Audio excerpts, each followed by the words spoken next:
నా పేరు పృథ్వీ, పీడిఎస్యు భద్రాద్రి కొత్తగూడెం జిల్లా కార్యదర్శిని. ఈరోజు భద్రాచలం డివిజన్ పరిధిలో ఉన్నటువంటి కొత్తపల్లి గిరిజన ఆశ్రమ పాఠశాలలో ఒక విద్యార్థి మరణించడం అనేది జరిగింది. 4 విద్యార్థులు గిరిజన ఆశ్రమ పాఠశాల నుండి బయటికి వెళ్ళిపోయి ఆటోలో ప్రయాణం చేస్తుండగా ఈ దుర్ఘటన జరిగినటువంటి సందర్భం ఇది. కాబట్టి 4 విద్యార్థులు గిరిజన ఆశ్రమ పాఠశాల నుండి పోతున్నటువంటి క్రమంలో ఎటువంటి సమాచారం లేకుండా హాస్టల్ నుండి బయటకు పోతున్నటువంటి విద్యార్థులని గుర్తించి నిలుపుదల చేయాల్సినటువంటి హెచ్ఎం బయటకు పోతున్నా పట్టించుకోకుండా నిర్లక్ష్య వైఖరి అవలంబించడం మూలంగా విద్యార్థులు బయటకు పోయినటువంటి పరిస్థితి ఉంది.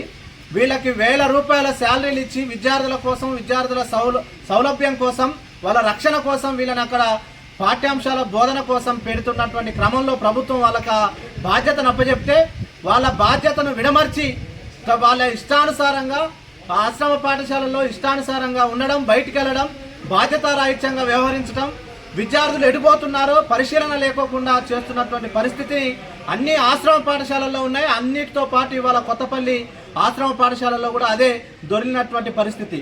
కాబట్టి ఆ పాఠశాలలో ఉన్నటువంటి హెచ్ఎం ఎవరైతే ఉన్నారో ఆ హెచ్ఎం నరసింహరావు గారు గతంలో అనేక పాఠశాలల్లో తన వైఫల్యాలు కనపడినాయి. అలాంటి విషయాలు కూడా ప్రభుత్వం దృష్టిలో ఉన్నాయి, ఐటీడీ అధికారుల దృష్టిలో ఉన్నాయి. ఆ ఐటీడీ పరిధిలో పనిచేస్తున్నటువంటి నరసింహరావు గారు అనేక ఆరోపణలు ఎదుర్కొన్నారు. అనేక నిర్లక్ష్య వైఖరితోని సమస్యలని ఉత్పన్నం చేసినటువంటి పరిస్థితి కూడా ఉంది. ఆయన గొందిగూడెంలో పనిచేసినా, చర్లలో పనిచేసినా, ఆయన ఏటీడీఓగా పనిచేసినా, ఇంకా అనేక రకాల బాధ్యతలు తీసుకొచ్చి ఆయన వైఫల్యాలు ఉన్నప్పటికీ కూడా ఆయన నెత్తిన పెట్టి ఒక నిర్లక్ష్యమైనటువంటి అధికారిగా పనిచేయడం, ఒక నిర్లక్ష్యమైనటువంటి హెచ్ఎంగా పనిచేయడం అనేది ఇవాళ ఆయన వైఫల్యాలు మనకు కనపడతా ఉన్నాయి. కాబట్టి ఈ ఐటీడీ వ్యవస్థలో గిరిజన ఆశ్రమ పాఠశాలలో సమర్థవంతులని నియమించాల్సినటువంటి అవసరం ఉంది. ఇలాంటి నిర్లక్ష్యమైనటువంటి వైఖరి కలిగినటువంటి హెచ్ఎంలని, ఏటీడీల మీద శాఖాపరమైనటువంటి చర్యలు తీసుకోవాల్సినటువంటి అవసరం ఉంది. ఇక్కడ ఐటీడీఏలో పనిచేస్తున్నటువంటి ఒక జిల్లా స్థాయి అధికారిని డీడీ మనమ్మ ఎవరైతే ఉన్నారో ఆమె తన కనీసం విద్యా సంస్థలలో పరిశీలన లేదు, విద్యా సంస్థల్లో ఏం జరుగుతుందో తెలియనటువంటి పరిస్థితి.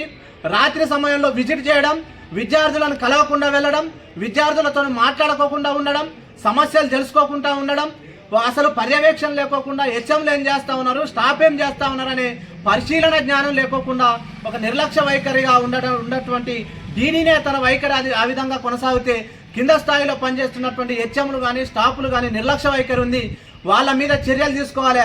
హెచ్ఎంతో పాటు నా పేరు శివప్రశాంత్, పీడిఎస్ భద్రాచలం డివిజన్ కార్యదర్శిని.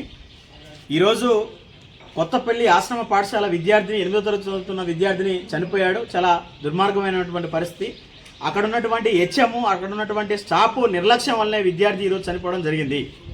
ఎందుకనంటే హాస్టల్ విద్యార్థి హెచ్ఎం ఆడే ఒకటువంటి డ్రామా ఏంటంటే హాస్టల్ గోడ దూకి వెళ్ళిపోయారని చెప్పేసి తల్లిదండ్రులకి అట్లాగే మీడియాకి సంబంధించిన ప్రజా సంఘాలకి చెప్తా ఉన్నాడు. కానీ ఆ విద్యార్థి ఒకవేళ గోడ దూకిపోయినప్పుడు కూడా విద్యార్థులకు సంబంధించిన పోతా ఉంటే అక్కడ ఉన్నటువంటి టీచర్లు కానీ హెచ్ఎం కానీ ఏం చేస్తా ఉన్నారని చెప్పేసి పీడిఎస్ ప్రశ్నిస్తూ ఉంది. దాంతోపాటు విద్యార్థులు మాత్రం మేము గేటు ద్వారానే పోయామని చెప్పేసి విద్యార్థులు చెప్తా ఉన్నారు. కాబట్టి ఏదేమైనా సరే ఈరోజు ఆశ్రమ పాఠశాలలో ఒక విద్యార్థి చనిపోవడం చాలా దారుణమైన పరిస్థితి. దాంతోపాటు అక్కడ పనిచేస్తున్నటువంటి హెచ్ఎం నరసింహరావు గారు గతంలో ఏటీడీఓగా పనిచేశారు. అట్లాగే గతంలో ఎల్సిరెడ్డిపల్లి ఆశ్రమ పాఠశాలలో గర్ల్స్ హాస్టల్లో ఒక అమ్మాయిని ఇబ్బంది పెట్టాడని చెప్పేసి కూడా అనేక ఆరోపణలు, రాతలు అనేక మీడియాలలో కూడా వచ్చినప్పుడు కూడా ఆయన మీద శాఖాపరమైనటువంటి చర్యలు తీసుకోలేదు. దాంతోపాటు గొందిగూడెంలో చేసినప్పుడు కూడా అదే పరిస్థితి. హాస్టళ్లలో ఎక్కడికి వెళ్తే అక్కడ సమస్యల వలయంగా మారే పరిస్థితి కనపడతా ఉంది. కాబట్టి తక్షణమే డీడీ గారు స్పందించాలి. డీడీ స్పందించి ఆ నరసింహరావుని సస్పెండ్ చేయాలని చెప్పేసి కూడా పీడిఎస్ డిమాండ్ చేస్తూ ఉంది.